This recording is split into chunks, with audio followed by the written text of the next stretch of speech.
All right, let's dive in. Today, we're looking at a really bold vision to solve one of Africa's biggest challenges, mass unemployment.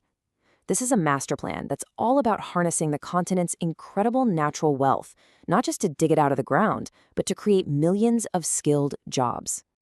But before we can even get to the solution, we've got to understand the sheer scale of the problem. This isn't just a number on a spreadsheet. It's a crisis of hands, a crisis of wasted potential that's hitting an entire generation.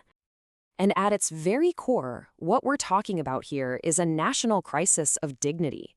I mean, when millions of capable, eager people are left without any meaningful work, it eats away at more than just the economy.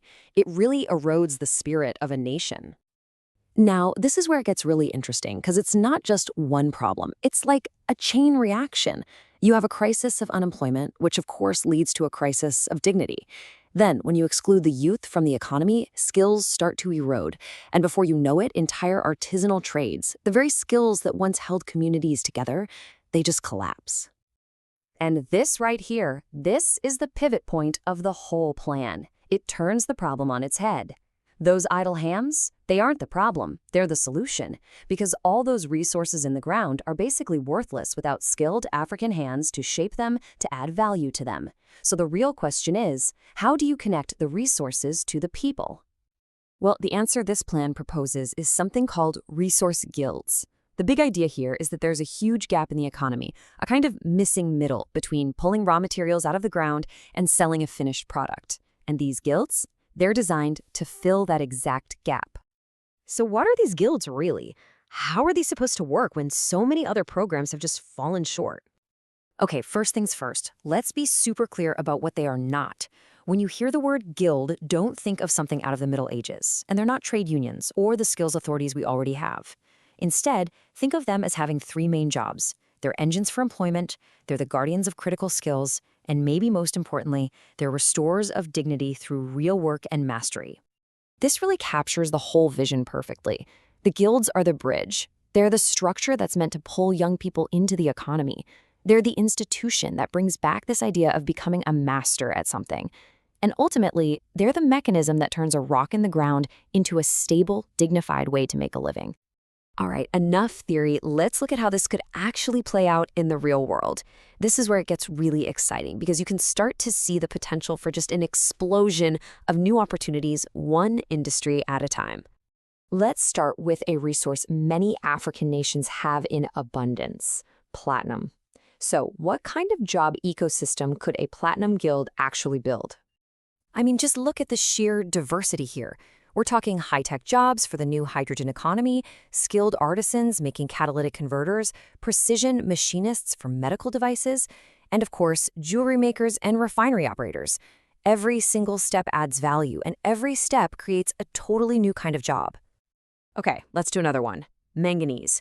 You might not think about it much, but it's absolutely critical for the future. A manganese guild would anchor a completely different set of industries. Suddenly you're creating green tech jobs in battery assembly, agricultural jobs blending fertilizer, and heavy industrial jobs for steel production. See, each resource unlocks this completely unique world of skills and opportunities. So what about a classic, a legacy resource like diamonds? Can this model work there too? Oh, for sure. And what's so cool here is how a guild would support the classic crafts, cutting, polishing, design, but it would also embrace the future with technicians for things like lab-grown diamonds. It even creates roles for heritage custodians to protect the industry's story. It's all about blending the old with the new. So, we've seen the what, this incredible range of jobs that could be created. But how? How do guilds actually create these jobs at a massive scale? What's the logic behind it all? And this is the absolute key. The idea is that guilds can absorb young people into apprenticeships way faster than a 4-year university degree. In doing that, they build skills that can actually be passed down from one generation to the next, which helps stabilize whole communities. This then anchors a real manufacturing base, and that becomes the foundation for sovereign industrialization. Making your own stuff on your own terms. This lays it all out so clearly. Look, step 1, you start with the natural resource. Then, step 2 comes the most important part, the guild. This is where the magic happens, where skills are built, where an apprentice becomes a master. From there, these newly skilled people don't just go look for a job, they create them, forming small and medium-sized businesses. These businesses, the SMEs, become the engine that builds a real manufacturing sector. And once that sector gets going, it can start exporting goods around the world. And the result? At every single step of this chain, from the guild to the factory to the port, you are creating jobs. It's just a simple, logical, and really powerful engine. Okay, now let's zoom out. Because while this whole idea might be modeled for one country, its potential is so much bigger. This is about taking a national idea and scaling it up into a true continental vision. And that right there is the ultimate goal. This isn't just a plan for South Africa. No, it's a blueprint for any African nation that has these resources. Think about it. Zambia with its copper, Ghana with its gold, Botswana with its diamonds. Every single country can build its very own guild ecosystem designed specifically for its own strengths. So when you boil it all down, what does this all come back to? First, this word, mastery. That sense of pride and purpose you get from being truly, deeply skilled at your craft. Second, belonging. Being part of a trade, a community, an entire industry where your skills actually matter and are valued. And finally, it all comes back to this one single, powerful idea: dignity. The fundamental human dignity that only comes from doing skilled, meaningful work. In the end, the message is actually pretty simple, but it's so profound. The real wealth of Africa isn't just what you can dig out of the ground.